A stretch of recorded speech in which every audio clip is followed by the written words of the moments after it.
My mom would be at all my sporting events. Let's say I was playing football, okay? My mother would be on the sidelines, and if the play on the field started going one way, my mother would run along like, Mark, get him! I'd be like, oh my gosh.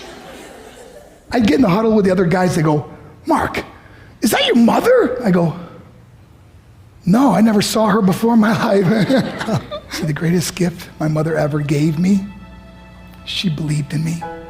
I have overdosed on drugs on 3 occasions where I should have been dead. But I believe I was kept here for a reason. You show me your friends, I will show you your future. How do I know this? I hung out with losers, and I became the biggest loser of them all because I gave up everything I dreamt about as a little boy because of who I chose to surround myself with. My friends would drive me home at 2, 3, 4 in the morning. We'd be drunk and high, laughing in the car. We'd pull up in front of my house in New York. They go, Mark, the light's on. I go, oh man, my mother's up. See, my mom wouldn't go to bed until she knew her son was still alive. I'd walk in, she'd say, hi, Mark, how was your night? I go, it was good, Mom, I'm just gonna go to bed. She goes, can I talk to you for a minute? I go, Mom, I'm tired, I'm just gonna go to bed. She goes, Mark, I haven't seen you all day and all night. Can I please talk to you? I said, man, just leave me alone. You bug me. I'd slam my bedroom door on the one person who believed in me. I was on a worldwide tour and we were wrestling overseas in Japan. After my wrestling match, I went upstairs in my hotel room and I fell asleep. There was a knock at my door at 3 o'clock in the morning. I got out of bed and I looked through the safety window and I could see it was a Japanese promoter. So I opened the door and he said, Mark, you need to call home. There's been an emergency. I went and got on the hotel room phone. I called back to the United States. I said, hey, what's going on? They said, Mark, I don't know how to tell you this.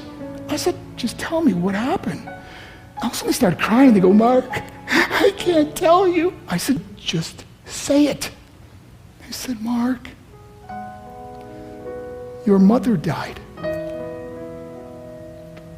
I just threw the phone down. I ran out of my hotel room. I took the elevator to the lobby, and when the doors opened up, I just ran out into the street.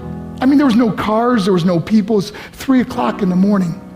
And I walked down the middle of a street in Hiroshima, Japan, and I remember looking up and just saying, Mom, I am so sorry. I flew home for her funeral, and I was so nervous to walk up to her casket, so I just stood way in the back. And I kept looking from a distance. I kept thinking to myself, Mom, please wake up.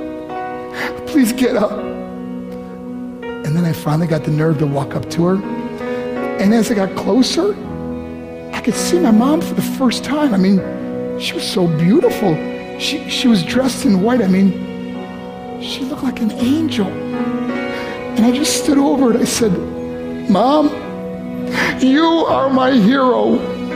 Everything I am, everything I hope to be was because of you. You loved me so much, you gave me a life. You're the only one that ever believed in me.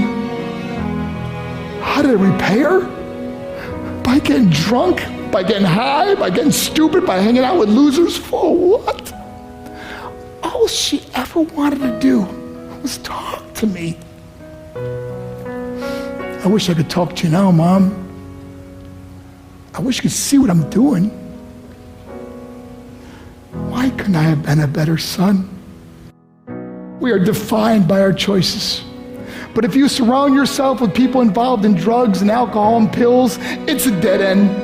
I'm not here to preach to you. I'm here to tell you I lived that life. It leads to broken hearts, broken relationships, broken dreams, and death. For what? To get high? If you have a mother or a father, when you go home, tell them how much you love them.